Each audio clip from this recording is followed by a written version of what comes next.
I am the true heiress who was deliberately swapped by a nanny. From a young age, I grew up in a low-class criminal environment where I witnessed nearly every dark aspect of life.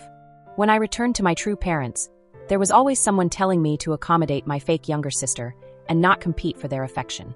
However, they didn't realize that such shallow love would never satisfy my ambition. People commonly say that the youngest daughter of the An family has been spoiled since childhood, being the happiest little lady in the capital. At her birthday party, major companies from the An Corporation throw grand events to celebrate. Meanwhile, I was abandoned by my real parents, living a life filled with endless chores and relentless beatings. It wasn't until one day that a lawyer from the An family approached me that I learned I was actually their biological daughter. On my return to the An household, staff and drivers came to pick me up. With hopes for the future, I stepped into the magnificent mansion. Before meeting the An family, I felt a slight secret yearning for familial bonds. The An family was waiting for me in the living room. Even though I had seen photos on my phone and knew they resembled me, I was still slightly taken aback when we met. An Yiqian leaned against my mother, her beautifully light-curled hair framing her fair skin. Her eyes were slightly puffy, as if she had just been crying. When she looked at me, her red eyes glimmered with disdain and hatred. Although I had returned, the first person my mother showed concern for was still her, gently patting her hand and offering soft comforts. My family had raised her to be a princess. In contrast, I wore a once-white school uniform that had turned yellow, with a school bag stitched back together 4 or 5 times, and hands calloused with scars. "You look just like him. You are definitely your father's daughter," said An Huanan as he approached and affectionately patted my head. "Xiao Thursday. You've suffered so much," Deep Doi Na said as she embraced me, her eyes filled with remorse. "Now that you're home, those difficult days are behind you." An Yiqian couldn't bear the sight, crying as she said, "Everyone is reunited, and I'm just a hindrance here." With that, she ran straight to her room. Deep Doi Na let me go and quickly chased after someone. My brother, An Engian Fong, showed clear concern and told me, "Little Twen has been pampered by us since she was a child, and she can't accept this all at once. Please be understanding towards her. Her parents swapped our lives, and now, just because she, the one benefiting, cannot accept it, my family wants me, the victim, to show her compassion. It's absolutely ridiculous." Before we returned to the An family, Zhang Kai once questioned me, "Do you think your personality will improve with your parents' protection?" At that moment, I responded that I didn't know. Now, all hope for familial affection has completely faded within me. Why should I sympathize with her? I countered on Engian Fong. He was taken aback by my question and was momentarily at a loss for words. What should I sympathize with her about? Feeling sorry for her for living a life of luxury for 16 years, while I endured a life of misery, being beaten and scolded in her house? An Engian Fong's gaze showed a hint of guilt, but he instinctively defended An Dik Twen. "This isn't her fault. Tu Twen doesn't know anything. She's also a victim." I chuckled coldly and decided to drop the subject. "So, has everyone decided to let her stay then?" "Daughter, I understand your feelings, but you know that family doesn't have the best morals. Regardless, Tu Twen is my responsibility. How could I bear to push her into a difficult situation?" His point is valid. Even raising pets over the years creates a bond, let alone a daughter raised with love. "All right, Dad, I get it. But I am your biological daughter, your own flesh and blood, while she is just an adopted child. In terms of status, I hope you don't confuse the two." Upon hearing this, An Engian Fong showed his displeasure. "You and Tu Twen are both daughters of the An family. There is no distinction between biological and adopted." For days now, Tu Twen has been feeling guilty and heartbroken. It wouldn't be right to tell others she is adopted. She has never faced trauma in her life, so how could she accept that? She has never experienced trauma, while I have been abused since childhood. "So, do you believe I must accept a lowly fate?" I stared directly at him with anger in my eyes. Yet my voice remained calm. An Engian Fong frowned slightly. "That's not what I meant. Dad has allowed her to stay. Do you really think you can keep treating me like a turtle? Always retreating?" "Dad agrees with me." An Huan chimed in. An Engian Fong seemed about to say something, but was stopped by our father's gaze. He had researched my 16-year past and knew how much I had suffered. I was reopening wounds, and he felt a deep sense of guilt. Together with my father and An Engian Fong, we went to see the prepared room. I suggested I wanted to pick for myself, taking a stroll until I reached An Dik Twen's room. Deep Doi Na was holding her, gently comforting her. "Don't say such things. You will always be my daughter. I won't let you leave." I ignored them and casually wandered around. Outside the master bedroom, An Dik Twen's room was the largest. "Dad, let's take this room. I love everything here. I just want to completely replace the furniture." Upon hearing this, after being comforted, On Deek Twen started crying again, demanding to leave. Deep Thoi Na was soothing her while telling me, "This is Chu Twen's room. I have prepared another room for you. Let your brother take you there." "Let him take me." An Engian Fong approached and grabbed my hand. I stepped back, pulling away from his grip. "I've already seen that room. It's too small compared to this one. I don't want to stay there." I looked at Deep Thoi Na with a cold, distant expression. The adopted child gets the big room, while the biological daughter gets the small one. This doesn't make sense. "What do you mean adopted? Both you and Chu Twen are my daughters. I know you're angry, but Chu Twen is also a victim." Deep Thoi Na thought I was just being spoiled. "You aren't part of the An family. Please let go and make space for her." An Deek Twen was crying and trying to run outside, but an Engian Fong pulled her back. "You will always be my sister. No one can push you away." It's truly a captivating romantic drama, filled with deep connections, making me the villain. Both my mother and brother say she is the victim. 16 years ago, she lived a life of luxury in my home, while I suffered like a dog and a pig in her place. That's not true. Her biological parents cared for her. Otherwise, they wouldn't have swapped her with me. Even if we hadn't switched lives, she wouldn't have endured suffering like I did. Feel free to hit or scold me. I've earned my own tuition these past years. They agreed to let me go to school only because my higher qualifications could fetch a larger bride price later. Thankfully, fate smiled upon me, allowing me to return to the Wen family. Otherwise, I would not know how to break free from them. I'm back now, but everyone has grown attached to the impersonating girl. They want to keep her. The Wen family is wealthy, and she still can lead a comfortable life. At this point, I laughed. Clearly, she is the one benefiting the most. Yet everyone insists she is the victim. Now, my biological mother and brother want me in the small room while she stays in the large one.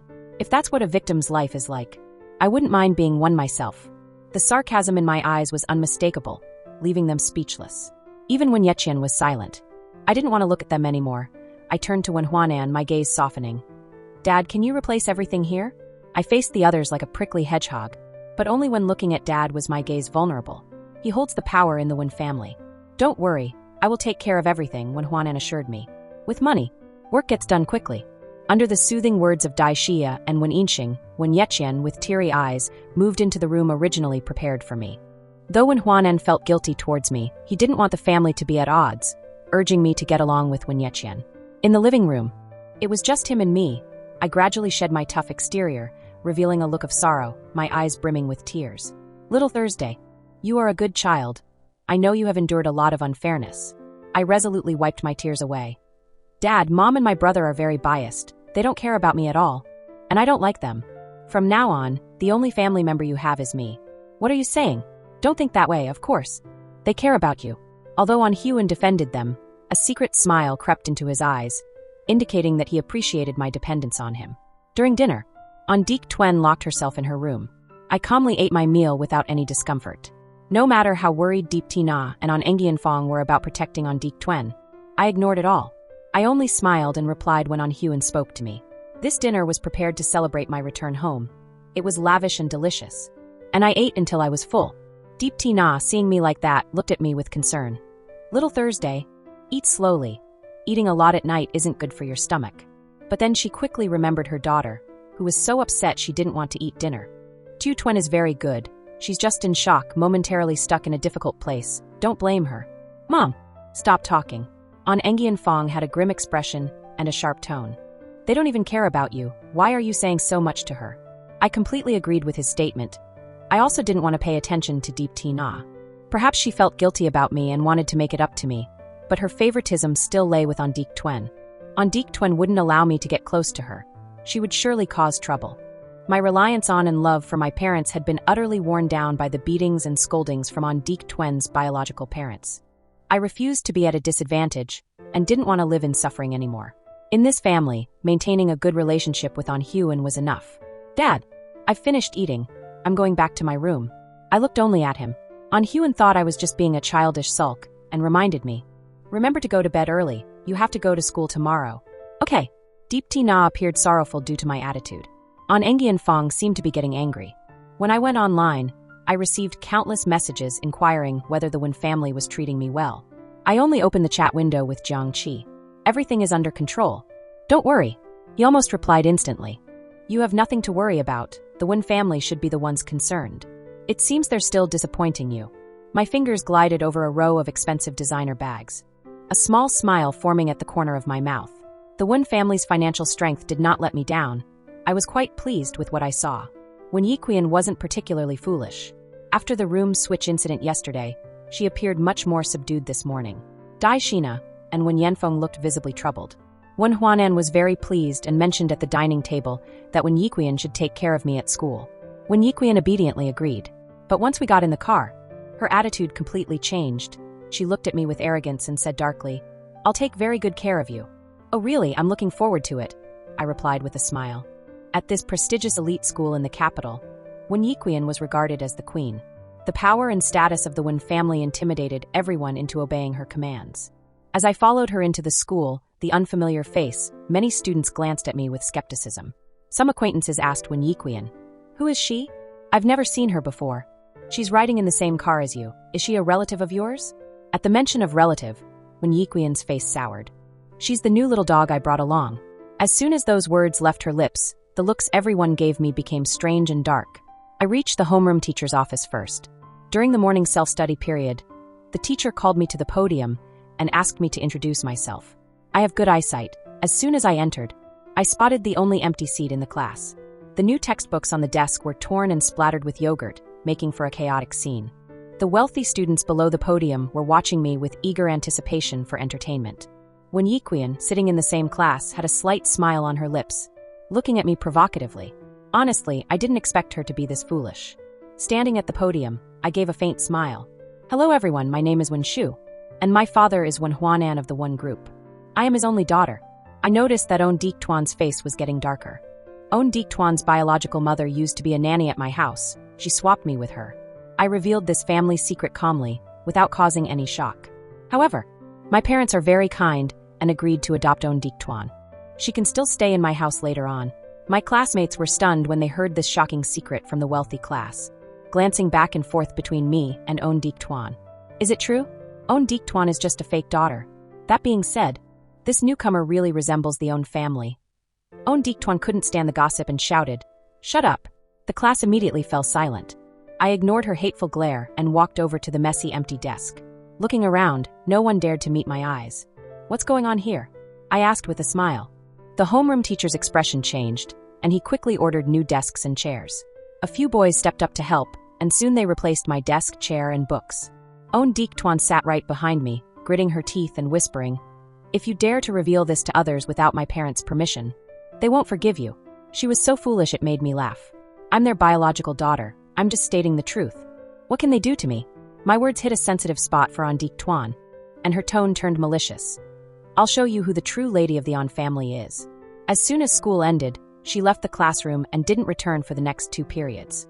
During lunch, a boy brought me a message. Shinzei wants to meet me at the student council office. The On family and the Shen family are known as the 2 most powerful forces in the capital.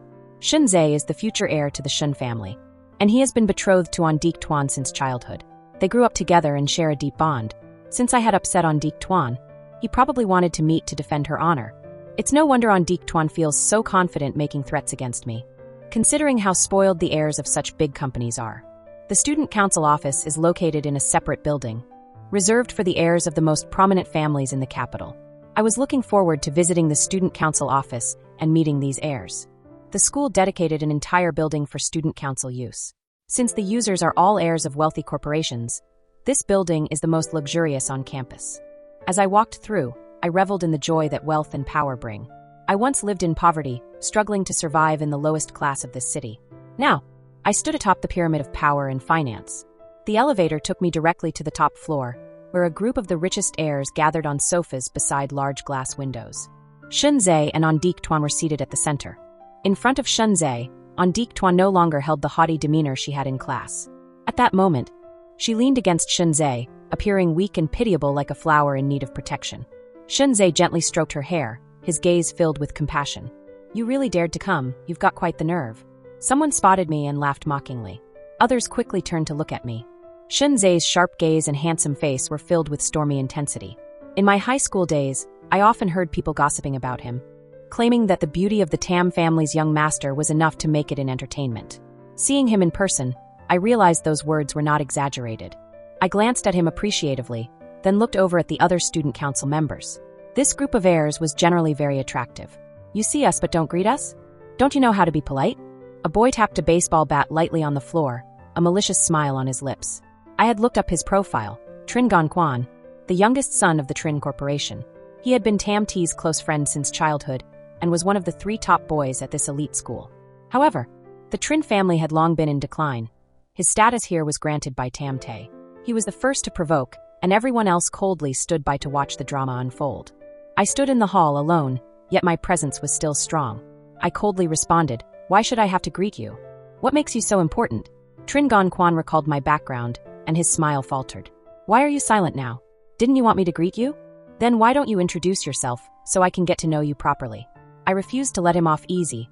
Every word was a pushback. Even his father wouldn't dare speak to me this way. Just because he had a bit of Tam T's horse wine, he thought he could act tough with me. "Big sister." Gon Quan was just joking, On Deek Twen said soothingly in his defense. Trin Gon Quan immediately looked at her with gratitude, while Tam T's expression grew darker. He was joking, so I misunderstood him. Then I guess I'll joke like this with him every day from now on. On Deek Twen pretended to be frightened, saying weakly, "Please don't do that. You never know who was born first. Stop calling me sister so casually." I displayed my impatience, my tone filled with disdain. "My family has supported you for years, treating you well. I can't believe I'm being bullied, and you don't help but turn away instead." Truly a white-eyed wolf, I raised without knowing its true nature.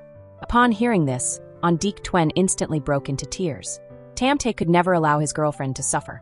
Clenching his fists and shouting, "Shut up. If I weren't a girl, that punch would have landed right on my face. On Thursday, I warn you, Tu Twen is my fiancé. If you dare to bully her, don't say I didn't warn you."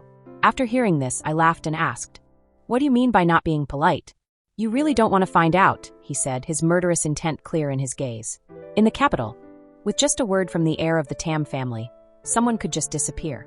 But surely, the On family was not on his hit list."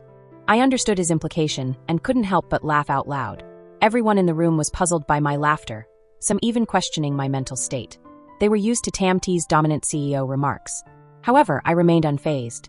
The Qing dynasty has fallen for a long time. Just because people call you prince doesn't mean you're truly a prince in the capital. Tam Te, who had always been praised, felt embarrassed for the first time, his expression darkening. "I won't say this again." On Deek Twen gently comforted him, saying, "Brother Tam Te, please don't get angry. She is truly the daughter of the On family, and I'm grateful she allows me to stay with them. You're too kind, which is why you get bullied by her." Tam Te tenderly reassured her, his eyes filled with sympathy. "Aunt On and their family treat you like their own daughter. Don't worry with me around, no one can hurt you." A few girls who were close to On Deek Twen chimed in. "A newcomer thinks they can come here and act tough. No wonder Yen Fong told us to look out for Chu Twen. He must have anticipated that she would face bullying. Yen Fong and Tam Te are both Chu Twen's support. It's best you know your place." "Oh, I see now. No wonder these people dared to act so boldly. It turns out the heir of the On family had given them a heads up. He really dotes on this fake sister, afraid she would face any form of distress.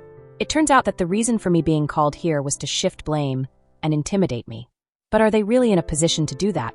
I coldly glared at the 3 people who spoke up. They quickly realized that when I confront them, none of them dared to step forward. I smirked, slightly lifted my chin, exuding a calculated arrogance as I made my way to the central sofa. As I walked past Shenzhe and On Daiqian, in tears, reached out to grab me. I frowned and swatted her hand away. She pretended to fall backward, and Shenzhe caught her in his arms. On Daiqian is Shenzhe's beloved. Love can cloud one's judgment. Despite her blatant actions, all he saw was her being wronged. He immediately exploded with rage and swung a slap at me. I stood my ground as he put all his strength into the hit. The blow was so powerful that my ear rang, and my face swelled up. In the hall, a few gasps of shock echoed. On Daiqian hid behind him, smirking triumphantly. I touched my face with my left hand, unable to suppress my smile, a spark of excitement flickering in my eyes. He struck first. Before anyone could react to the shock of the heir of the Shen family hitting the young lady of the On family, I swiftly retaliated. I executed a surprise move, took him down, stepped on his vulnerable spot, and grabbed his hair in preparation to slam his head onto the floor. If I continued, it would lead to a serious incident, and everyone rushed to intervene. I felt it was enough, let go comfortably, took a few steps back, and sat on the central sofa. Once I moved away, On Daiqian dared to approach Shenzhe, crying out for him. Shenzhe writhed in pain on the floor, looking at me with a mix of rage and disbelief. He couldn't believe he lost to me, and was shocked by my underhanded approach. Young masters like Shenzhe, born with a silver spoon, lack real combat experience, and prefer to rely on brute strength. I'm different. Every fight I engage in is a matter of survival, requiring enough audacity and ruthlessness to come out on top. I heard this place in school is called the Throne. Sitting on the throne truly feels fantastic, I said cheerfully, resting my hands on the sofa. At that moment, half of my coat was torn, my left cheek swollen and red, my hair a mess, yet the corners of my mouth lifted into a proud smile, resembling a madman in the eyes of others. Frightened by my madness, the typically arrogant heirs stood frozen in silence. In the stillness, Wen Yeqing's voice became distinctly clear. Sister, it's fine if you bully me. But why did you hit Shinzei? The Shen family won't let you off the hook. You're scaring me, truly terrifying. I laughed lightly, tapping my chest, speaking indifferently. What will happen to students who fight at school, I wonder? In front of everyone, I called the principal. Principal, Shinzei hit me. What? Miss Wen, are you okay? The principal's voice quivered. Was there a misunderstanding between you and Shen? There is no misunderstanding, I hit him too. After saying that, I hung up. Everyone regarded me as if I was foolish. Wen Yifan took sides with Wen Yeqing. Despite being the biological daughter, I wasn't particularly favored in the Shen household. Fighting with an heir from the Shen family without considering a peaceful resolution and wanting to escalate the situation was reckless. The school, not daring to delay after the incident between the Wen and Shen families, quickly informed both parents and called for medical assistance to check our injuries. Wen Yeqing cried and blamed herself in front of Shinzei. It's all my fault. If it weren't for me, you and sister wouldn't be fighting. Shinzei affectionately wiped her tears. It's not your fault, she struck first. No one can harm you in front of me. I rolled my eyes at that. I merely brushed Wen Yeqing away. She was not hurt at all. After being called young master for too long, Shinzei had developed a domineering and arrogant personality. It was normal for him to bully others, but anyone who resisted was deemed unforgivable. Shinzei's mother arrived. She was at a nearby mall when she received the call. Confident that her son would not be at a disadvantage, she maintained a calm demeanor. As expected, when she arrived, Shinzei was calmly seated on the sofa, showing no signs of injury. Meanwhile, I had half of my face swollen, my hair disheveled, and my wounds looked quite serious. Azay, why did you go so hard? She asked her son with a furrowed brow. What exactly happened? If it were someone else, the situation would end there. But I'm the long-lost daughter of the Wen family. Shinzei had an angry expression. She didn't hold back. Where are you injured? Shinzei couldn't respond. My strong blows landed on hidden parts of him, making it impossible for him to answer. He could only glare at me in hatred, cursing, cowardly. I have always been cowardly, and I will likely be even more so in the future. Aunt Chu, it's all my fault. Shinzei acted because of me, said Wen Yeqing regretfully. What does that have to do with you? She bullied you, Shinzei defended. Even Shinzei's mother wouldn't understand this situation. Her son was getting involved with the Wen family because of Wen Yeqing. She shot Shinzei a glare and, worried, approached me to ask the nurse about my condition. Upon learning I had been slapped hard enough to cause temporary ringing in my ear, but was otherwise fine, she turned back and hit Shinzei a few times. I observed quietly. She didn't strike with much force. Xiaotu, I apologize on behalf of Azay. Don't worry when we get home today. His father and I will make sure to address this. At that moment, Yi Shina and Wen Yanjun entered. They headed straight to Wen Yeqing, anxiously checking to see if she was hurt. After confirming she was okay, they looked at Shinzei and then finally turned their attention to me. Xiaotu, what happened to your face? Hearing this, Wen Yeqing started to cry and blamed herself, grabbing Yi Shina's hand. Mom, it's all my fault. If it weren't for me, Shinzei and I wouldn't have fought. Shinzei quickly countered. She attacked me first, don't take all the blame. She hit you. Wen Yanjun's expression changed, and he looked at me with disdain and anger. Xiaotu, don't be unreasonable.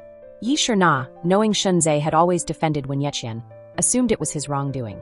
Xiaotu, why did you hit Yeqing? She looked at me, disappointment on her face. I've told you. Both you and Yeqing are my daughters. Don't target Yeqing anymore. The whole Wen family stood up for Wen Yeqing. The other students present looked at me with either mocking or pitying expressions. Tam T's mother appeared surprised and stepped aside to watch the spectacle. On Deek Twen, you're a great performer. You should consider acting instead of dancing. I clapped in appreciation for her. I'm not performing. How can you say that? She looked to An Engianfang for help. As he prepared to speak up for his precious sister, I stopped him. Shut up. I've given you all enough time to say what you needed to. I only require 5 minutes to present my case. I shot him a cold glance. Something very interesting happened at school this morning. Listen up. I played the pre-recorded audio I had prepared during recess. Who is she? I've never seen her before. She rode with you. Is she your relative? On Deek Twen's voice was heard in the recording. She's the new little dog I brought along. I ran my fingers through my hair, exposing the swollen side of my face, my gaze icy. I want to ask everyone, what does little dog mean? People who offend members of the student council are labeled as little dogs. A little dog becomes a plaything for the entire school until they can't take it anymore and drop out. Aside from the two parents, everyone else understood the implication, but no one dared to respond. On Engian Fong and Tam Te looked at On Deek Twen in shock. She shook her head in panic, but with the recording there, she didn't know how to explain. Deep Thoi Na, looking astonished, questioned her.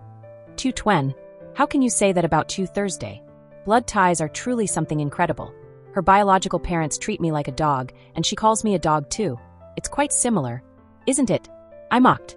Deep Thoi Na and On Engian Fong felt guilty after hearing this, but thought family issues shouldn't be aired publicly and tried to interrupt me. Du Tu, let's talk about this at home. When you all insulted me in front of everyone earlier, that was fine, but now it's inconvenient for On Deek Twen, and you want me to be quiet. You really are good mother and brother to her, I retorted sarcastically. Upon hearing this, Deep Thoi Na turned pale and explained, in a mother's heart, both of you are the same. I scoffed and continued, before coming to this school, I monitored the school forum. On Deek Twen is known as the Queen. After she called me a little dog, everyone on the forum was thrilled and started thinking of ways to torment me to win her favor. I turned my phone to show them a screenshot. Do you want me to create a group to share this with everyone? No one responded. Oh, so that's that. The students here are quite efficient. When the homeroom teacher brought me to class, my seat was already covered in yogurt and drinks, and my new books were torn apart. However, the teachers are also quick to act. I asked my homeroom teacher to help me access the surveillance camera, and by the second period, I already had it. I played the camera footage for them. Guys, still don't want to create a group? I think you can't see it clearly this way. The student council members present looked incredulous. They had bullied many people, but this was the first time they encountered someone like me who liked to keep evidence. On Deek Twen sat right behind me, laughing as they tore up my books. The On family certainly spends money to raise a white-eyed wolf. As I watched the video, I added, to defend myself, I publicly revealed my identity as the biological daughter of the On family to my classmates. On Deek Twen was not pleased. She said she would show me who the real only daughter of the On family was, and then she ran out of class. Looking back, she must have gone to find Tam Te. Mentioning Tam Te made me smirk as I played the recording. Who did you say is looking for me? Brother Tam Te is looking for you. Hurry to the student council office. Being late will make him angry. Everyone was shocked. She even recorded that. I raised an eyebrow in silence. After living for so many years, I had never entered a battle unprepared. All of Tam Te's warnings and threats were fully recorded. Tam's mother is smart and can tell that On Deek Twen was always trying to provoke. When On Deek Twen saw that her actions were exposed by me, she had to cry and admit, I'm sorry. I did it out of fear. I was afraid everyone would look down on me if they knew I wasn't the biological daughter. As soon as you returned, you took my room, and I'm terrified that you'll take over my entire life, forcing me out. I'm really scared. On Deek Twen cried helplessly, having been spoiled since childhood without ever facing any unfair treatment. For the past 2 days, she had cried nearly all her life's tears. Deep T Na and On Engian Fong felt sympathy for her. On Engian Fong said to me, we know what happened. Little Thursday, you've faced so much unfairness already. All right, Little Thursday, stop talking. Your mother will take you to the hospital for an examination. Hearing this made me laugh. In front of them, I called the police. On Engian Fong stepped forward to grab my phone, and without hesitation, I slapped him hard. In his astonishment, I gave the police my address. After the call, I looked at him and coldly stated, this isn't over. I then turned to Shin Ti, raising my voice. You said I attacked On Deek Twen first, which is why she hit me. So now tell me, how did I attack her? Did I hit her or kick her? My questioning was so forceful that even Shin Ti, who was usually arrogant, was momentarily stunned and didn't know how to respond. If you won't say it, I'll say it. She came to pull me, and I pushed her away. Is that considered an attack? I pointed to my swollen face, visibly upset. This is what you call an attack. I ended up like this. Yet my parents just tell me to stay quiet and endure the humiliation. You don't give me fairness, but the police will. I've been bullied my entire life, and I've had enough of it. Now I have a father. I am the biological daughter of the On family. You won't bully me anymore. I nearly shouted the last sentence. After I finished, tears streamed down my face, and I stubbornly wiped them away with my sleeve. I thought I had figured everything out, yet some things were still hard to let go of. In the lobby, everyone seemed frightened by my outburst, falling into an unsettling silence. Deep T Na looked regretful, crying and trying to pull me, but I pushed her away. An Engian Fong looked at me, his eyes showing complex emotions. He seemed to want to say something, but ultimately said nothing. I called the police. Shun's mother could no longer stand by and watch. She stepped forward to offer pleasant words to apologize to her son. Aunt! Thank you. I suddenly thanked her, surprising Mother Tam. Why are you thanking Aunt? Because she is the only one who asked about my injury. I really appreciate her concern. My eyes were slightly red, and I felt tears welling up. Although Mother Tam was somewhat displeased that I had called the police. She couldn't help but feel pity when she saw me in such a state. I'm really grateful to Aunt. But Tam Tay is now an adult. He needs to take responsibility for his actions. I couldn't afford to upset Mother Tam at this moment. Saying more would not be wise. I looked up, held back my tears, and quickly exited the hall. An Engian Fong followed me, grabbing my hand in front of the elevator. Sounding helpless. Do you really have to do this? It is indeed Chu Tuan's fault. She lacks a sense of security. She's afraid I'll dismiss her. So she wanted to intimidate me. When we get home, I'll make her apologize to you. I shook his hand off, disgusted, as if I had touched something filthy. Stop pretending. An Engian Fong, you graduated from this school too, don't you know what little dog means? An Engian Fong was left speechless by my words. Are you still holding a grudge against me and Mom? I shook my head. Not at all. I've already said that blood ties are a mysterious thing. You and I are the same kind of people. If it had been you who was switched at birth, I think once you were accepted back, I would have protected my impersonator as well. I stepped into the elevator and pressed the close button. An Engian Fong tried to get in to argue with me further. I advise you not to bother me anymore, otherwise I might not be able to control what I say. Rich girl bullied at school. Young master of the Tam family comes to the rescue for the impersonator. Any headline would attract a lot of gossip. Upon hearing this, An Engian Fong pulled his foot back from the elevator, warning me not to make a scene. The doors closed just as I wanted. Silly brother. I knew An Deek Tuen wanted to intimidate me. After all, we shared the same goal. Everyone on the top floor was taken away by the police. Raised with high expectations of becoming heirs, they had been pampered, and this was their first time in a police station. My injury was classified as a minor one. The police informed Shun's mother about the outcome. Please apologize sincerely and try to reconcile. If the girl doesn't forgive, your son will be held in custody. Upon hearing about the potential custody, Wen Yeqian showed more displeasure than Shun's mother. Shunzhe is injured too. She wanted Shunzhe to undergo an injury assessment, but his injury was in a private area. Shunzhe shook his head in rejection and coldly stared at me. Shun's mother pulled him in front of me to apologize. Shunzhe pressed his lips together, unwilling to bow his head. Yi Shina and Wen Yinfeng, standing beside him, defended Shunzhe. The Wen and Shun families pretended to be friends, and neither side wanted to offend the other. I sat coldly in the mediation room, unmoved by anyone's pleas. It wasn't until the leaders of both families were alerted that things changed. When Wen Huanan arrived, his eyebrows were furrowed with anger. He considered my insistence on not forgiving Shunzhe to be unwise. I, typically stoic, suddenly dropped my guard upon seeing him, feeling wronged and breaking down in tears in his embrace. My tears stopped him from saying what he intended. Dad, you finally came. They've all been bullying me. My sudden change of demeanor bewildered Yi Shina and Wen Yinfeng, who were trying to console me. I cried and recounted everything to Wen Huanan, looking up at him for support. I've always been bullied before. Now that I have you, will you stand up for me? His satisfaction with my attitude was clear. Wen Huanan gently patted my back and softly reassured me. Little Chiu has suffered, of course, I will stand up for you. Shun's father appeared to be scolding Shunzhe.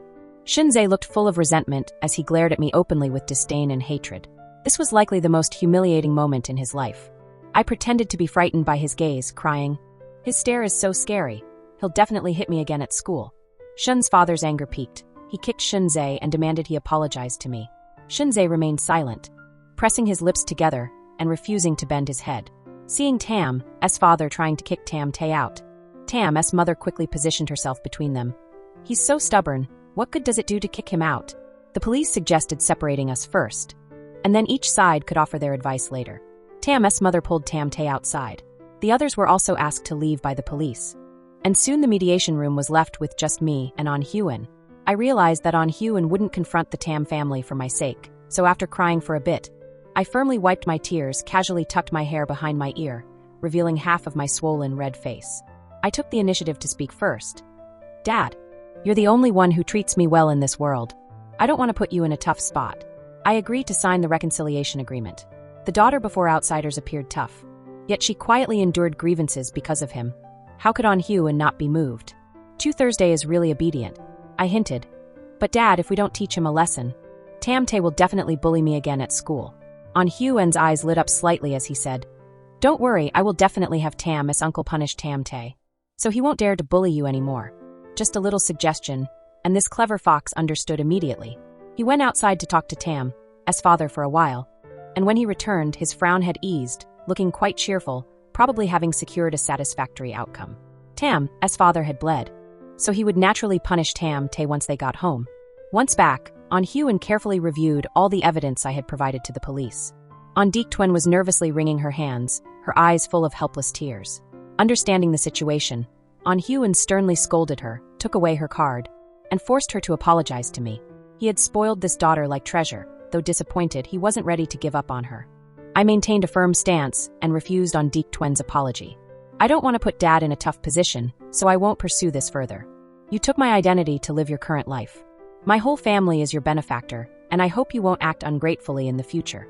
Upon hearing this, On Deek Twin had an unpleasant expression and tears streamed down her face. On Engian Fong couldn't help but speak for her. Xiao Quan has already apologized to you. Why are you still saying such harsh words? I scoffed and replied, When it comes to harshness, I'm not as good as you. Those in the student council dared to insult me. And it was all because you signaled them. His response was stifled by my words. He opened his mouth but couldn't retort. I didn't want to linger with them any longer. So I used being tired as an excuse and went back to my room to rest. Later that evening, On Deek Twin knocked on my door and called for me. Upon seeing me, her eyes seemed poisoned. From the moment you entered school, you started recording. You did it on purpose. You're truly a wicked woman. We've all been schemed against by you. I simply smiled and said nothing, suddenly reaching into her coat pocket and pulling out her phone. Sure enough, it was recording, so I pressed the stop button and leaned against the door with a grin. Fool! I threw her phone back to her. Now that you know what kind of person I am, keep your tail tucked in and don't come before me to do anything foolish again. You! She glared at me in anger. I had laughed enough, turned and closed the door. As I walked past her, I whispered, having been a young lady of the On family for over 10 years, and yet still relying on men to deal with me. You really are useless. After that, regardless of her expression, I happily went downstairs. At the dining table, On Deek Twin ate cautiously, occasionally pretending she had to gauge my mood before daring to take food, which made Deep Thoi Na and On Engian Fong feel pity. On Hyun could not bear to see her like this either, and proactively offered her a piece of vegetable, saying, You're at home. Eat whatever you like. On Deek Twin gratefully nodded. Just as she was about to say something, my next words interrupted her. Dad, I want to join the student council. At that, On Deek Twin's eyes widened in shock, and her fingers gripping the chopsticks turned pale from exertion. Okay, I'll arrange that for you. The On family donates a large sum to the school every year, so joining the student council is just a matter of a few words. Both On Deek Twin and I ended up becoming vice presidents of the student council. The difference was that On Deek Twin volunteered for the position, while I couldn't replace Shin Ji temporarily due to lacking management experience. The elite school is a microcosm of society. Previously, many thought that tormenting me would win favor with On Deek Twin. Now that they know my true identity, they have started to flatter me. I don't hold grudges and have welcomed many followers. Before long, I had established my own power within the school. As long as my academic performance doesn't decline, I diligently study English and even hired a personal coach for golf and tennis at a high salary, practicing hard every day. My life has become quite fulfilling. Recently, Deep Thoi Na has been seeking reconciliation with me, but On Deek Twin always sticks to her, deliberately distorting things and mocking her. She always falls for his tricks. After so many times, I found it a waste of time and no longer pay attention to her. On Engian Fong has a proud personality and isn't easily submissive. Occasionally, he coldly inquires about how I've been, and I respond tersely, not wanting to engage in much conversation. After I exposed her, On Deek Twin became exceptionally obedient and attentive, putting all her effort into being clingy and winning over the On family. Occasionally, she even bragged to me about how pampered she was. Many people felt indignant on my behalf, but I did not react at all. Since childhood, she has been raised with meticulous care from the On family. The affection she received during those years is irreplaceable. Even though they feel guilty towards me, I know their hearts still lean towards her. Engaging with On Deek Twin daily is both foolish and a waste of time. Their guilt and leniency should be directed elsewhere. One day, I encountered Tam Tae and On Deek Twin at the tennis club I frequently visit. I ignored them and walked straight by, but Tam Tae called me back. On Thursday, his tone was flat, and his expression showed a blatant dislike. "I will not be engaged to you. My fiancé can only be Chu Tuen." I immediately realized this wasn't a coincidence. They had come specifically to find me. On Dik Tuen stood beside him, her eyes welling with tears. "Sister, please don't come between us." It was already predictable that the Tam family would switch engagement targets. After all, they genuinely desired the dowry that the An family would provide. Although An Dik Tuen still grew up in the An household, it's uncertain how much of that dowry she would receive. I didn't expect this to happen so quickly. We were only in the 11th grade, and they were rushing things. Despite being the daughter of the An family for so many years, she still failed to understand what the Tam family wanted. When faced with an issue, her only instinct was to come to me for trouble, demonstrating her ignorance and uselessness. "Why are you two looking for me?" My tone was indifferent, as if I didn't care about the situation. "Stop pretending, I warn you. Cease the petty actions you're taking with Uncle An immediately." This statement came from the heir of the Tam family. If even a newcomer to high society like me could see it, how could Tam Te be unaware? Regardless of whether he chose not to believe it or was genuinely foolish, I had little interest in it. Two people need to clarify. I am the biological daughter of the Wen family, and you. I glanced at Wen Yeqian, smirking disdainfully. "You're just a pet that my family keeps. So don't dream of things that are beyond your reach." Both were infuriated by my words. Shinzi angrily claimed he would never get engaged to a cruel woman like me, insisting that his fiancée could only be Wen Yeqian. I was quite pleased with his reaction and added fuel to the fire. "Mr. Shun, empty words won't change anything. If you're capable, convince your parents not to change the engagement." His response was stifled by my remarks, his face visibly darkened. Before leaving, I mockingly said, "Go for it. I'm looking forward to the engagement ceremony." It was a blatant provocation. Shunzi, stirred by my words, indeed caused a scene at home. Wen Yeqian cried daily, trying to prove to me just how beloved she was by the Wen family. The Wen family was entirely on board with the engagement between her and Shunzi. For Wen Yuan, having a fake daughter get married allowed him to keep those shares legitimately. As for Dai Shina and her son, Wen Yeqian and Shunzi had grown up together with good feelings, making it easier for them to trust him with her. The Wen family members gradually approached me to discuss this. Wen Yuan praised my academic performance, saying that I was still young and should focus on my studies instead of these matters. He was very proud of me. Dai Shina showed me an album of photos of the two growing up, advising me not to interfere with Shunzi and Wen Yeqian's feelings. Wen Yingfeng mentioned that he would find me a remarkable man like Shunzi in the future. Wen Yeqian told them that I liked Shunzi, and they believed it. At school, rumors began spreading that I had feelings for him, with some claiming everything I did was to attract his attention. Coming from the Wen family, Wen Yingfeng was a well-known heir, just like Shunzi, while both Wen Yeqian and I remained at his mercy, becoming the subjects of ridicule. My recent final exam score ranked me first in my class, surpassing the second-place student by over 40 points, achieving the highest score this prestigious school has ever seen. In contrast, that year, An Engianfang barely made it into the top 20 and only achieved enough points to access Peking University, falling far behind me. However, in the eyes of many, he is seen as the heir by birthright, with all family resources devoted to supporting him. For daughters, while there may be outward affection, they receive no real power and are expected to marry off at the appropriate age to further their brother's career. I wasn't raised in their overly sweet environment. Their love for me seems conditional, where it's okay if it's there, but also fine if it's absent. After marriage, even if I could lead a comfortable life, everything would depend on someone else, and I'd have to live according to their wishes. That was manageable before, since I was stuck in a difficult situation and willing to pay any price for help. But now, I am the young miss of the An family, and legally, An Engianfang and I have equal inheritance rights. Having lived in a lower class for too long, I won't miss any chance to rise above it. Tam Te is the only son from the Tam family, and his parents, wanting to avoid tension with him, have outwardly given in, suggesting that both of them are too young and should wait until college to address things. When An Dik Tuen ran to tell me this news, I was practicing tennis. After hearing, I responded with a casual "oh" and continued my practice. Her annoyance grew as she stomped her foot in frustration at my indifference. Even though Tam's parents had softened their stance, she still felt insecure and redirected her aggression towards me. I assume she thinks that if I gain a negative reputation, the Tam family will decide against accepting me. The people she hired acted quickly. Soon after, a post titled "Uncovering the Romantic Affairs of the Rich Girl Over the Years" exploded on the school forum, drawing thousands of comments. The poster claimed to be an old classmate of mine. The post included candid photos of me with male students from middle school, showcasing actions that weren't overly intimate, but couldn't be categorized as innocent either. I once got into someone else's car, delivered water to others, and sat quietly talking in a secluded corner at school. The writer of the post made up various outrageous stories based on photos. At the end of the post, they mentioned the high school heartthrob, Jiang Qi, and speculated that he was my current boyfriend. Under the intentional influence of An Yeqian, this post quickly spread, and even Jiang Qi heard about it. He reached out to me first. "Do you need anything from me?" I replied, "No, I don't." Even without the Shen family, there would still be the Li or Tran families. The An family will eventually find someone else to arrange an engagement with. I even hope An Yeqian makes a big deal out of it so that I gain a bad reputation and no one would want to marry me. I heard the wealthy are really deeply connected. Are you living a tough life? Why would it be tough? Life with money and power is quite enjoyable. I live very well. As I typed this, I paused for a moment. You have helped me a lot over the years. I transferred him 200,000.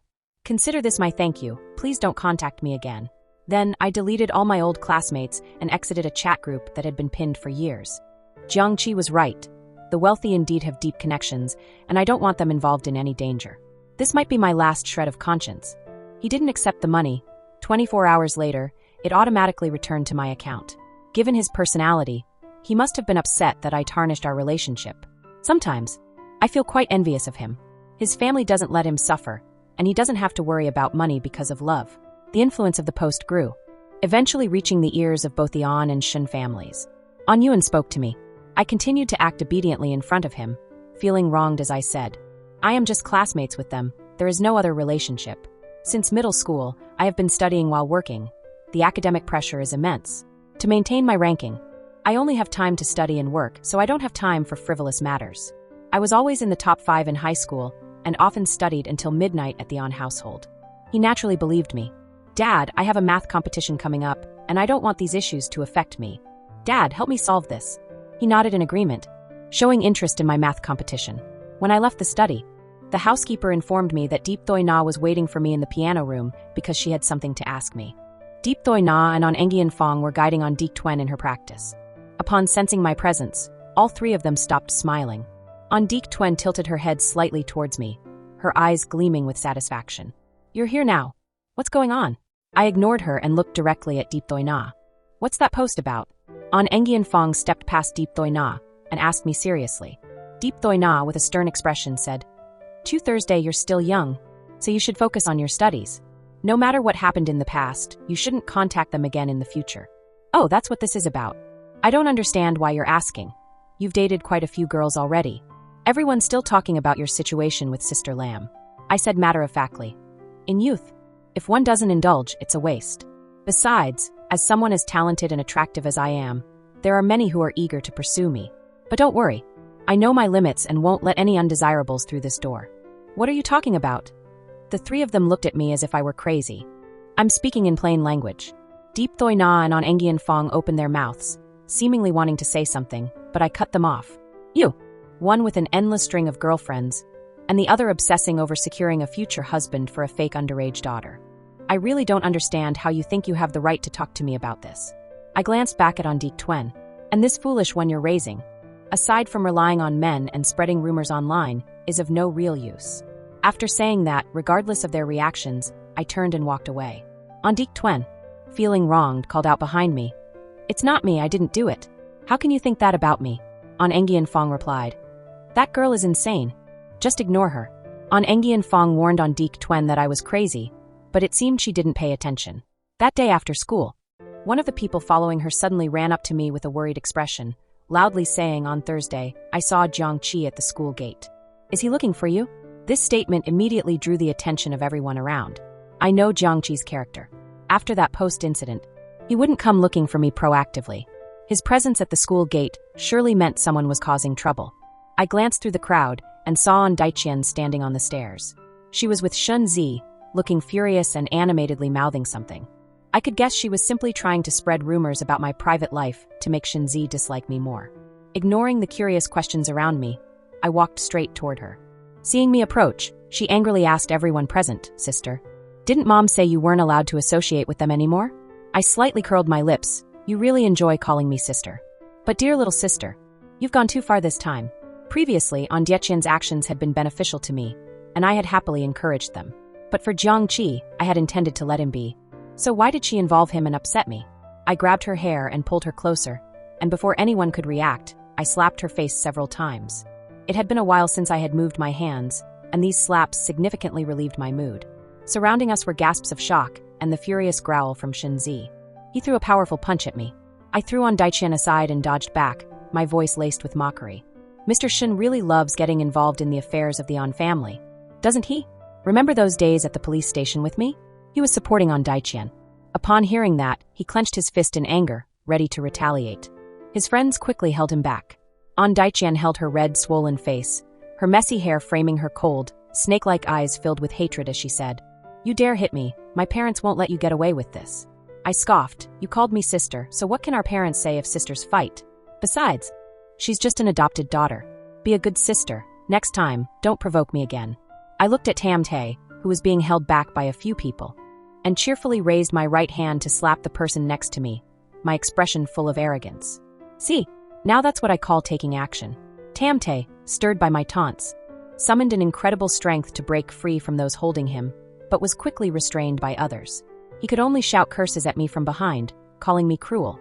Clearly, those individuals were trying hard because, after the police report, the Tam family had probably warned his friends not to allow Tam Tay to interfere in the An family's affairs anymore. Zhang Kai's old high school and my current one are just a street apart. Zhang Kai often passes by here and is very familiar with the area. Instead of standing at the main entrance, as people say, he was sitting behind a bush across the street, occasionally glancing at his phone with a worried expression. If you leave the school gate without specifically looking for him, you wouldn't notice him. I sighed and approached him, saying calmly, "Get in the car with me." Upon seeing me, his face showed a mix of surprise and joy, but his demeanor was awkward, remaining silent throughout the drive. I took him to the entrance of the apartment complex, and we both got out of the car. After the driver had left, I asked him why he came to my school. He said someone had sent him a letter with a bunch of candid photos of me and invited him to meet at the school gate today. I took the letter from him and asked, "Did you record the phone call?" "Yes, I did. Send it to me via Bluetooth." Zhang Kai hesitated, staring at his phone for a long time without acting. The proud school heartthrob, usually so confident, now appeared humble, his voice very soft. "Does it have to be that way?" I felt a bit helpless. The person who managed to take that many photos of me in uniform isn't someone simple. But you dared to arrange a meeting with them. Zhang Qi, you like me? He was taken aback by my straightforwardness, his ears turning bright red, whether out of shyness or embarrassment I couldn't tell. However, he spoke firmly, "I like you. But I don't like you. I've always used you. Back in the 10th grade, I was getting bothered by others. So I started hanging out with you to avoid them.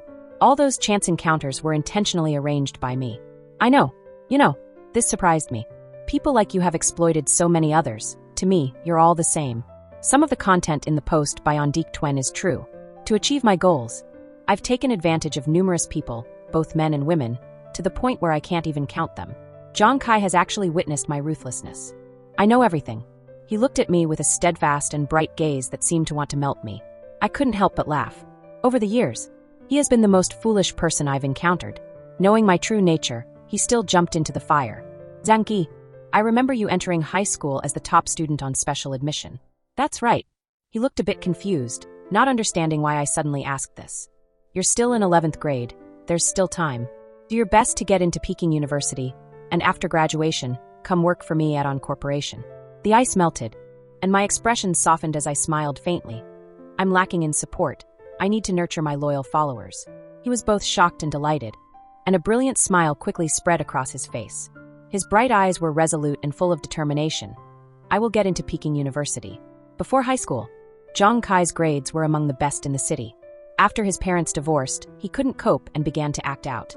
Despite this, he managed to stay in the top 100 academically.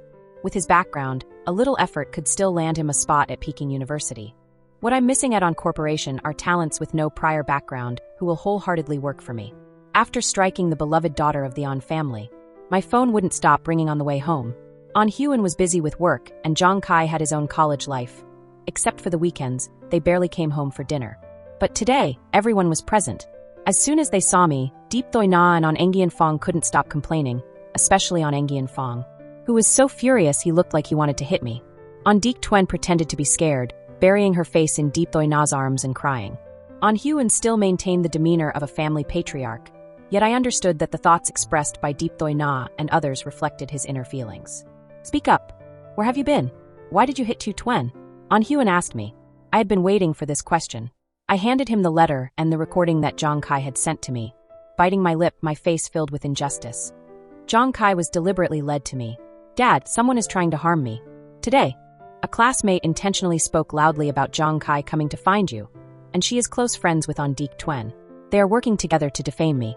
Many people gathered around discussing me. I was really scared. At that moment, I just wanted her to stop talking. The more I spoke, the more heartbroken I became. Tears unable to be held back, yet I resolutely wiped them away. The three people in front of me had never seen me this vulnerable, standing frozen in place. Coupled with my earlier arrogant statement about youth being wasted if not carefree, my current state appeared unfamiliar to them. But you shouldn't have resorted to violence. Look at what you did to Chu Tuen's face. Deep Thoi Na said angrily. What she became? I glanced at her, almost laughing out loud. Looked like a pig's head now. It's my fault for hitting her, but I want to ask you, Mom. I paused for a moment, my eyes flashing with coldness. Are all these recent events related to you? Did you call Zhang Kai to the school? Upon hearing this, An Dik Tuen began to cry loudly. How can you think of me this way? It wasn't me. You hit me and still want to blame me. No matter how much you hate me, you can't falsely accuse me like this. Deep Thoi Na sorrowfully wiped her tears, turning to look at me with disappointment. Be quiet. Apologize. If Chu Tuen doesn't forgive you from today on, you won't have a sister anymore. An Engian Fong said sternly. One person tells me to apologize, another tells me to be quiet. Who should I listen to? I weakly replied.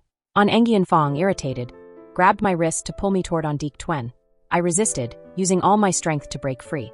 Everyone stop it. Finally, An Hyun spoke. Xiao Thursday.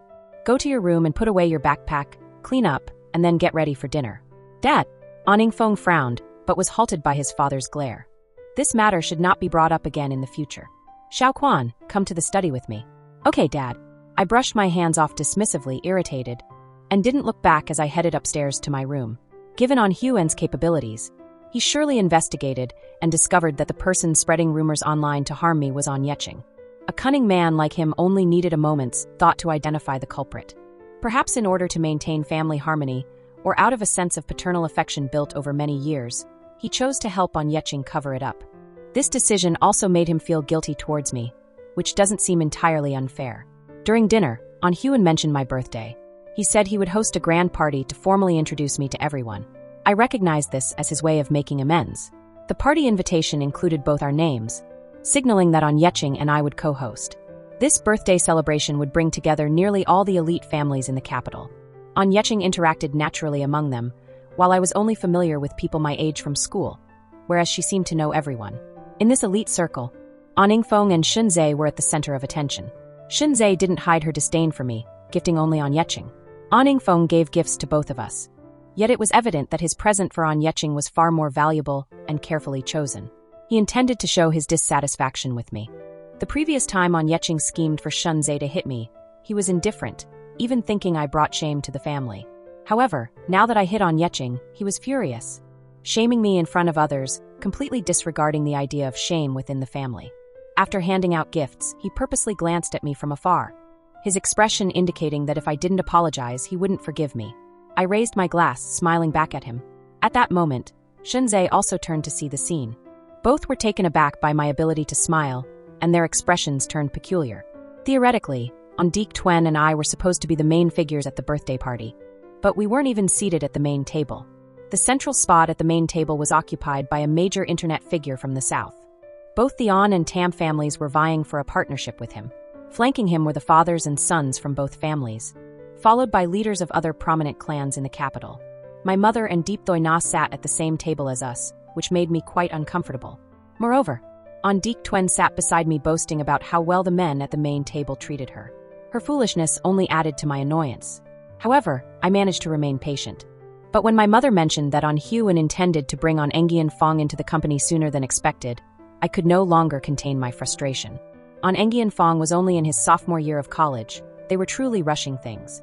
I took my glass of wine and maneuvered through the crowd to approach the esteemed guest at the main table, nervously raising my glass to him. Excuse me, are you the founder of the Hope Project? The man, slightly intoxicated, thought for a moment and replied, Yes, I am the founder. Uncle Lam, let me toast to you. I acted surprised. He looked at me and gently pushed my glass away with the back of his hand, saying, "Young lady, why drink alcohol? It's not good for your health." He only had one daughter, and he disliked seeing young girls neglecting their health. An Hyun smiled and introduced me to him. When he learned about my academic achievements, he smiled, praised An Hyun for being fortunate, and encouraged me to work hard in my studies. I nodded obediently, my expression resolute. Since I was little, I've known that studying properly is the way out. My adoptive parents didn't allow me to attend school, so I worked extra jobs to pay for my tuition and living expenses. Those times were truly tough. As I spoke, tears fell from my determined face, but quickly followed by a grateful smile. Luckily, there are kind-hearted people like Uncle Lam. The Hope Project helped me during my hardest times by providing funds for my school fees. Uncle Lam, I must raise this glass to you. I lifted my head and downed the drink in my hand. He pretended to stop me, but a smile he couldn't hide crept across his lips. Uncle Lam, I won't disappoint the hopes tied to the Hope Project. My homeroom teacher mentioned that my current Chungji is the highest in school history. It's almost time to apply for university, and I want to give it a try. Do you want to take the university exam early? Everyone present was taken aback by my statement. That's right. I want to take the exam early to experience the atmosphere of the university entrance exams. Don't worry, Uncle Lam. I'm really capable and will definitely not let down the Hope Project. I pouted, my expression full of pride. The influential men present were amused by me and praised my ambition. Uncle Lam and An Hyun were beaming from the compliments they received. An Hyun was pleased with my display today. After the banquet, he announced he would fully support my early university examination. Throughout the event, An Dik-twan appeared sullen, leaning on her friend Deep Thoi Na for comfort. Deep Thoi Na gently soothed her dear daughter. After An Hyun left, An Engian Fong critiqued me, saying, "Today is little Twan's birthday. Why would you bring up your background in front of so many people? Did you intentionally want to embarrass her?" Feeling quite cheerful at that moment, I couldn't be bothered to scold him. She's just an adopted child. Is it really worth my effort? The one who truly requires my effort is him, my brother. After that, I entered a strenuous review phase. My goal is Peking University. Most business leaders in the capital graduated from this school. Getting accepted here is the first step in all my plans. An Hyun hired the best tutors to assist me. The teachers were strict, but I was dedicated. Other than eating and sleeping, I dedicated almost all my remaining time to studying. Most people at school didn't understand my actions. Even those following me advised that as a young lady from the An family, I didn't need to push myself so hard. I simply smiled and remained silent in response to their advice. I had a good foundation, and with the guidance of excellent teachers, my progress was rapid. In this city's overall exam, I achieved perfect scores in many subjects and obtained the title of valedictorian for the city. An Hyun organized a celebration party. The southern magnate also attended. I looked at him with gratitude and admiration once again, making him very happy, as his smile was continuous. Soon after, he secured a partnership agreement with the An Corporation. Hyun was incredibly delighted and gifted me many presents. Thanks to my excellent academic performance and strong family background, my reputation in the community improved, and the rumors from that previous post gradually faded away. Mr. Tam's parents seemingly wanted to bring me and Tam Tae together, citing his declining grades, which is why they arranged for him to study with me. Tam Tae, accustomed to being a prince, was unwilling to listen to the teachers. His learning pace was very slow, still working on 11th grade material, negatively affecting me.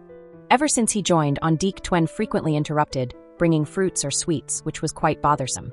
Eventually, she insisted on joining the tutoring sessions. Her foundational knowledge was even weaker, further hindering the learning progress. Initially, out of respect for the teacher's professionalism, I tolerated it.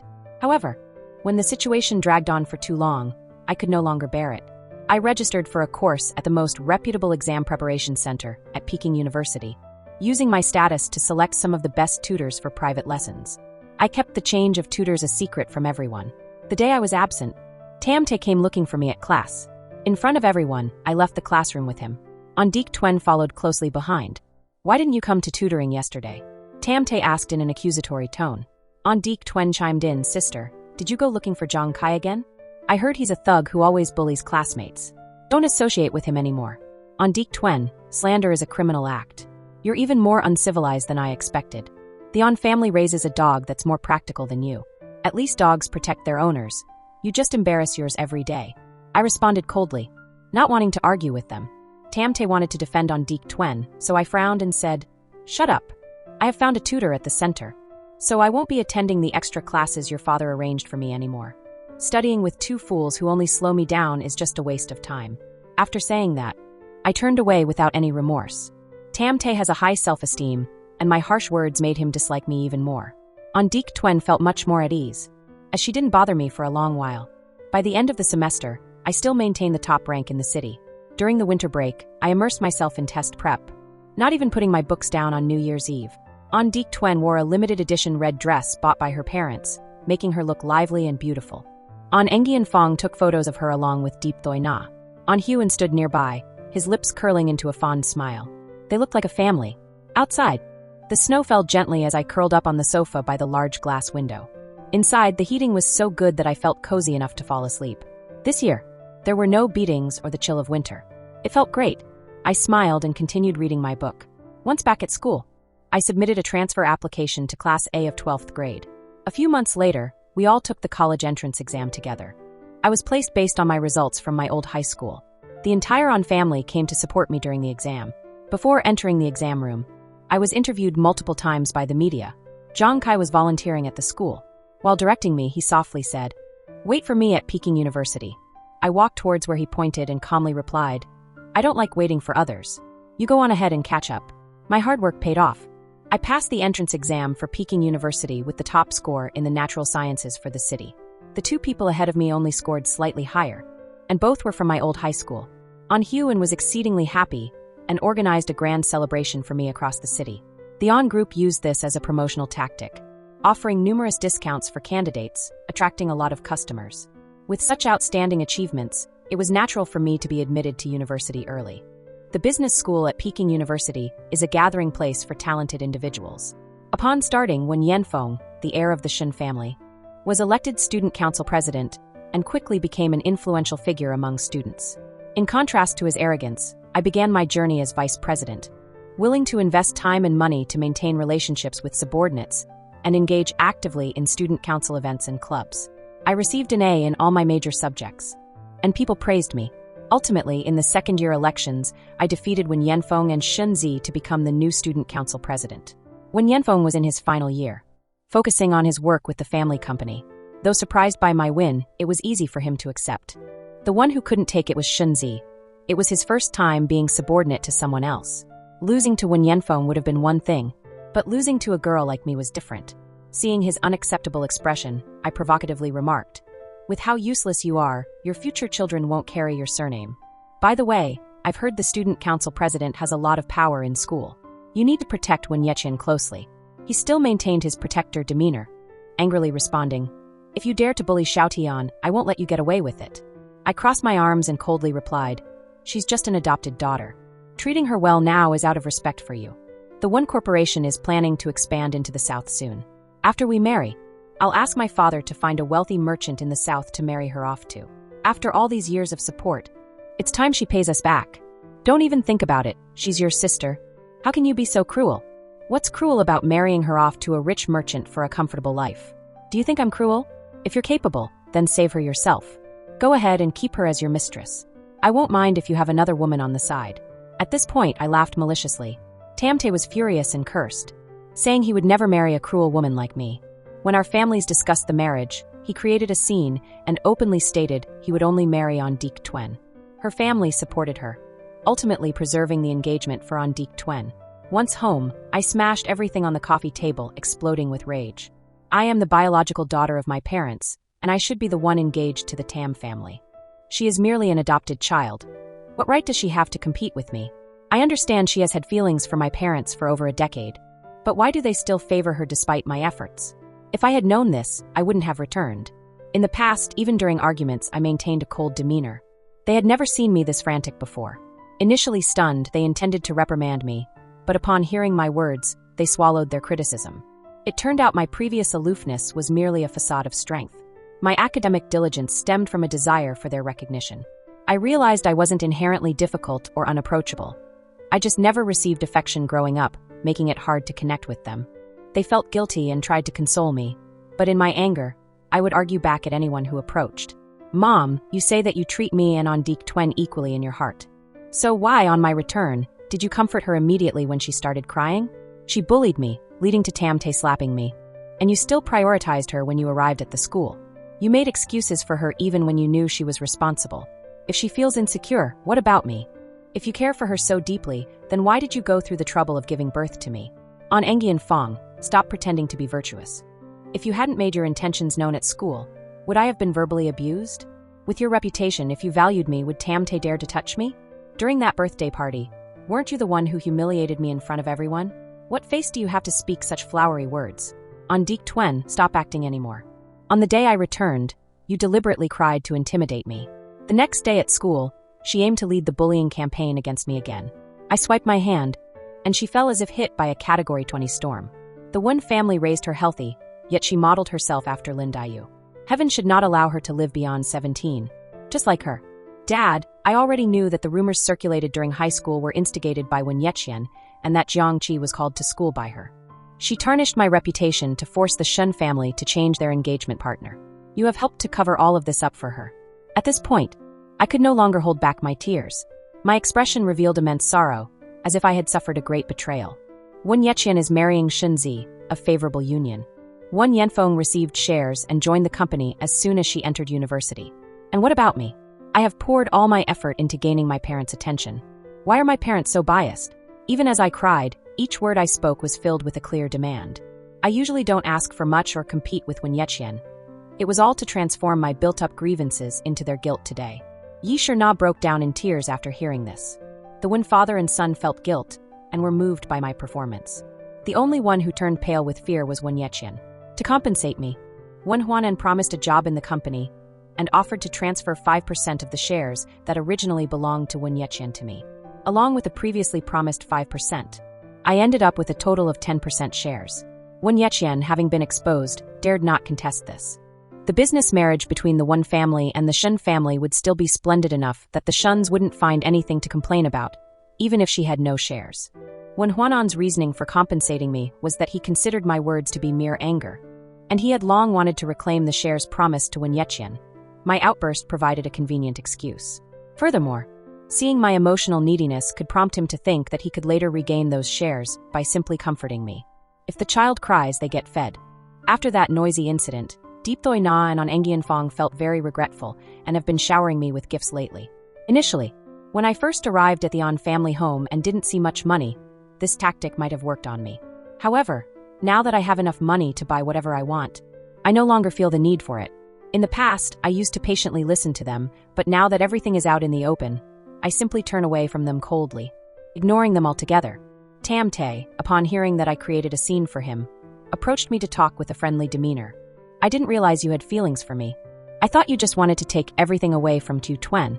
I see now that everything you did previously was just to grab my attention. Engian Fong has told me about Tu Twen's actions. You're not as cruel as you seem. All these years, you've never taken the initiative to harm Tu Twen.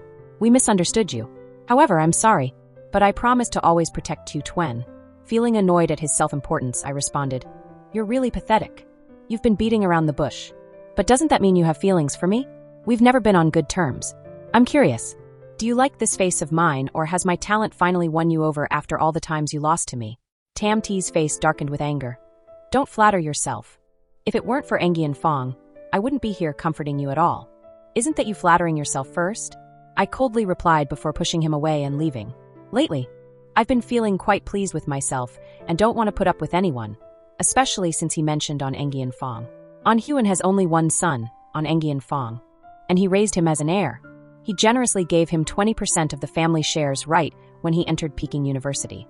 But when it came to his daughter, he was stingy, only offering 5%, dragging his feet on the decision.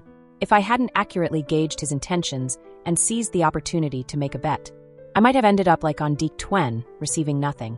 I know that what I currently possess is the maximum that On Huan can grant me. Therefore, I no longer need to pretend to be a good girl and can gradually reveal my sharp claws. Upon joining the group, On Yanfeng was assigned to manage the company's 5-star hotel chain, which is a key industry. Meanwhile, I was given a struggling small gaming company on the verge of bankruptcy.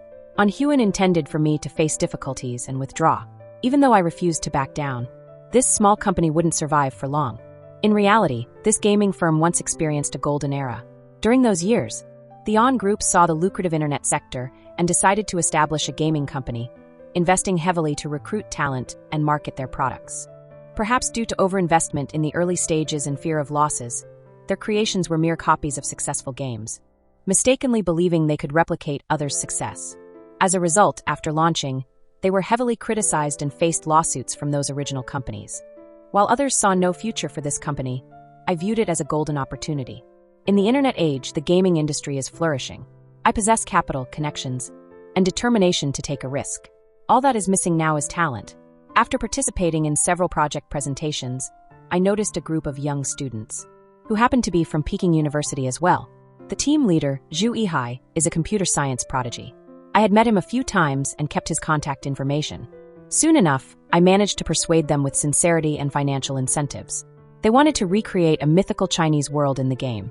Most of this team was fresh graduates, brimming with aspirations for their future. The enthusiastic atmosphere of pursuing dreams invigorated even the older employees who were previously just going through the motions. For their dreams, many of these young people voluntarily worked extra hours. Some even spent their own money to buy foldable beds to stay at the office during busy times. I never asserted my authority as a leader.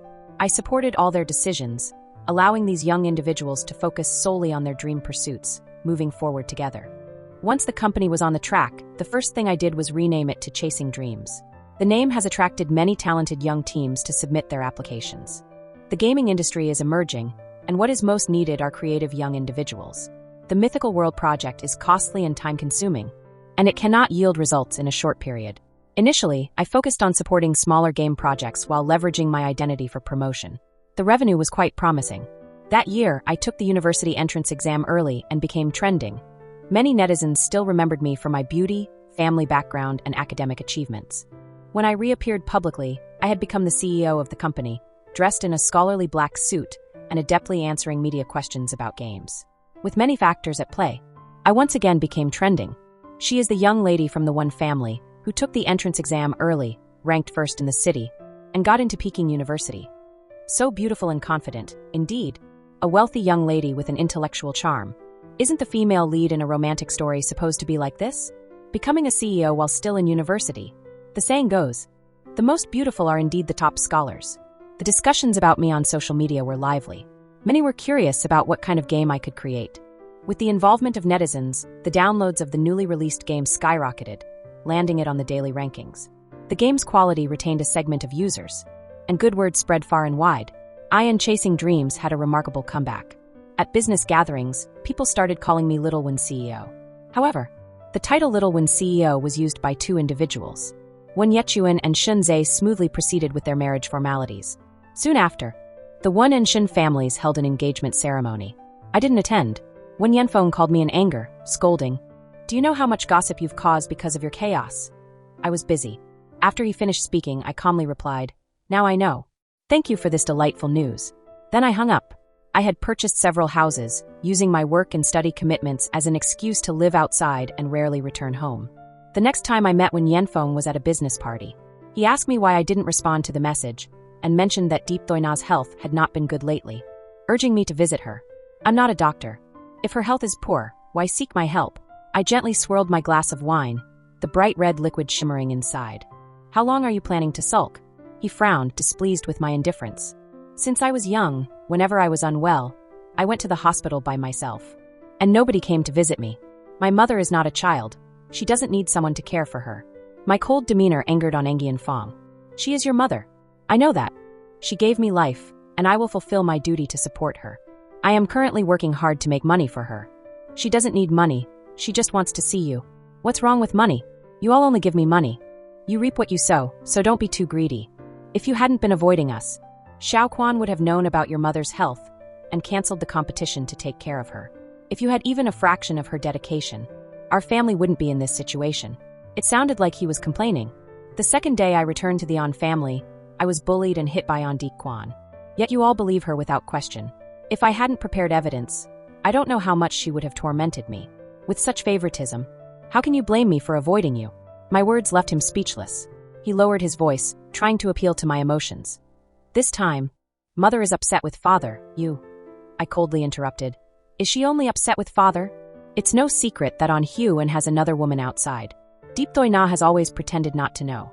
This time, coinciding with my own troubles, her mood soured, leading her to express her dissatisfaction. An Hyun believed she had overstepped. As his biological son, An Engian-fong not only failed to defend her, but told her to be more open-minded and not to make a fuss. That same day, she was so angry that she had to be hospitalized. Since birth, An Engian-fong has been the prince of the An family, enjoying all the advantages that wealth and power offer men. Now that he has joined the corporation and holds real power, he understands its allure even better. As long as Wenhuan does not have another son, he can completely empathize with him. You made your mother so upset that she ended up in the hospital. Yet you don't take care of her or apologize, instead letting your sister skip her exam to look after her. How can someone who hasn't even reached a moral standard stand up high and criticize others every day? I feel embarrassed for you every time I hear you talk. He responded with confusion. Wenji, are you out of your mind? You lash out at everyone. Xiao Qian cares for our mother out of filial piety. Do you think everyone is like you? I shot him a disdainful glance. Finding it ridiculous, an illness that doesn't even require hospitalization, with several maids at home, does she really need to abandon her exam to care for her? Nobody can replace a biological daughter. Xiao Qian can comfort and talk to our mother at home, he insisted as if it were obvious. It's not that she voluntarily chose to give up her exam. It's that you believe she should be with your mother.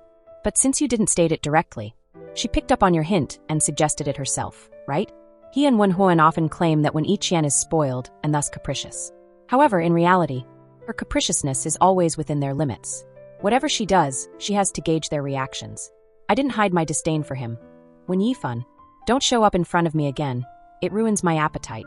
Wen Yifan has a high sense of self-respect. After that incident, he never sent gifts again. We met up again on the 23rd day of the 12th month, a day when the Wen family traditionally makes rice dumplings. The two games from Chasing Dreams, after stabilizing their user base, were bringing in substantial revenue. My good mood was evident on my face. While wrapping the dumplings, Yi Shina eagerly tried to strike up a conversation with me. The gazes of the two Wen brothers felt as if they were trying to see through me. Wenhuan acted oblivious, laughing and suggesting we take photos to capture the warm family moments. When I went back to my room, Wen Yiqian followed, confidently locking my door. She turned around and angrily demanded, "Where were you on Christmas Eve?" It doesn't matter where I was. Her response only infuriated her further. Her entire face turned fierce. My wedding with Shunzhe has been scheduled. As soon as I'm of legal age, I will register. No matter how much noise you make, you won't have a chance. At that point, she seemed to remember something, and a victorious smile appeared on her lips. They are only feeling guilty for a moment. It's happened like this before. But the moment we have a conflict, they will definitely side with me. I waited in silence for her to finish, unable to hold back a laugh at the foolish grin on her face. If your parents pamper you so much, why hasn't the O family's career benefited you in any way? Her eyes flashed with hatred as she glared at me. Isn't it all because of you? We're fighting over 5% of the shares to the bitter end. An Nianfeng had 20% shares the moment he entered university. Clearly, your parents favor him the most, so why don't you compete with him? She was left speechless, her eyes wide open but unable to respond. Because you know you can't outdo him. In this family, he is already a level above you. You can only curry favor with him, hoping he will treat you well. You're talking nonsense, An Yechuan refused to concede. My parents love me the most. My mother has always gone to school with me since I was little. She has never accompanied you or my brother. Whatever I want, my parents give in. That's because An Nianfeng has been raised to be the heir, while your value has been to marry into another family. What you want has never touched An Nianfeng's interests. The O family is wealthy, so satisfying your desires is not complicated at all. If you are so capable, create a ruckus and break off the engagement. Then ask your parents for shares and the position of the heir. Let's see if they still cater to you. She was momentarily stunned but quickly regained her composure. Don't dream. I can't break the engagement. I have my own aspirations. I'm not interested in the O Group's career. I laughed derisively. Are you talking about your dream of becoming a dancer? If it really matters to you, why did you give up the chance to go abroad to stay here? If I'm not mistaken, your father and brother are the ones who wanted you to stay. They said they didn't want you to go far away, making it hard to care for you. But in reality, they are afraid that once you go abroad, Shunzhe will change his mind. Last time, their antics made my mother upset, and they forced me to cancel my exam to take care of her. I had probably spent a long time preparing for that competition. Shut up. I didn't want to hear any more. Stop trying to create division. You know whether it's division or not. If you want to daydream, go dream in your room and don't come here acting tough. I dislike playing along with others. Get out. I stayed put and she mocked me. It's easy to talk. But aren't you jealous that I'm the one being loved? Didn't you try to seduce Shunzhe just to make me suffer? But let me tell you, in Shunzai's heart, there's only me. And my parents will always favor me. Everything you do is pointless. She always believed she held too much significance in my life. When I remained silent, she angrily asked, "Do you dare say you weren't with Shunzai that Christmas night?" I maintained a calm demeanor. I was working that night. I have no interest in a man who's beneath me. My words didn't sound false. Eventually, she realized something was off. She had always thought I was the only one she needed to watch out for. But a man like Shunzai, born with a silver spoon, is unlikely to lack temptations. In high society gatherings, beautiful women are a given. Expecting them to remain faithful is as difficult as reaching the sky. Even in his youth, An Hyun had a good relationship, but he only lacked an illegitimate child on the side. Compared to others with similar wealth, some change wives multiple times, while others have children seeking their fathers. He's still somewhat better. An Dik Twen has been pampered since childhood and couldn't bear the idea of betrayal from others. She hired a private investigator and caught Shunzai at a party. According to reports, when Shunzai's gaming team lost, a girl fed him drink after drink. After the first cup, she proceeded to the second when An Dik Twen yanked her hair, pulling her off Shunzai's lap. An Dik Twen caused a scene, while Shunzai tried explaining endlessly. Later, he even chased after her outside. Their childhood bond could still endure such torment. Later, An Dik Twen encountered him a few more times, leading his friends to complain everywhere. Tam Tae felt embarrassed and spoke harshly to An Dik Twen. She returned home in tears, demanding to break off the engagement. Initially, An Hyun said he would make the Tam family discipline Tam Tae, but then spent a long time persuading An Dik Twen. Feeling supported, she became even angrier.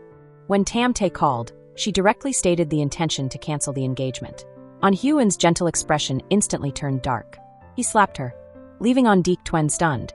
She looked at him in confusion, unable to comprehend why this happened.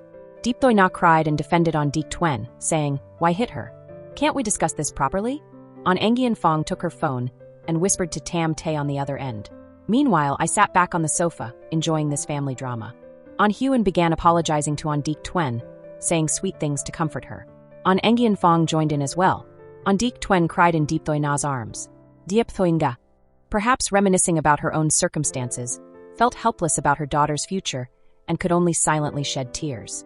The two men from the An family were very adept at understanding An Dik Twen's emotions. Not long after, she was comforted and returned to apologize to them. The performance concluded, and I had seen enough. Jong Kai arrived to pick me up. He hadn't graduated yet and couldn't join the company, only doing some private work for me. "The CEO seems to be in a good mood today," he said with a smile. "Yeah," I replied with a smile. "It's quite amusing to see hypocrites tearing off their masks. You did very well. Developing a game is very expensive. The revenue from the company's first 2 small games went into filling the deep hole of Gods Above. The company remained operational because I was propping it up with my funds. Chu Di Hoai and his team understood my difficulties and proactively offered to take a pay cut. I rejected all of it. Gods Above is everyone's dream. I can't contribute with my efforts. I can only provide financial support. Let me take care of the burdens behind the scenes. Your job is to move forward without any worries." These words deeply moved them and motivated them to give their all to the project. After a year and a half, the game was ready for public testing. As expected, it received an overwhelming amount of positive feedback. I invested significant funds in marketing and even personally participated in the game's launch event. After the presentation, I shared the challenging journey behind the game's development. The team was mostly composed of recent graduates from Peking University, all passionate gamers brought together by a common dream: to recreate our country's mythical world in the game for the world to see. In this narrative, I portrayed a wealthy younger person touched by their aspirations. Chuihua had a great image, and several key team members were also quite attractive. The guys wore black suits while the girls donned dresses, creating a lively and youthful appearance on camera. Initially, the story of this team garnered more attention than the game itself. Online, there were rumors about a romantic connection between Chuihua and me, suggesting that I wouldn't have invested so much in his support if that weren't the case. Many internet users supported this alleged pairing.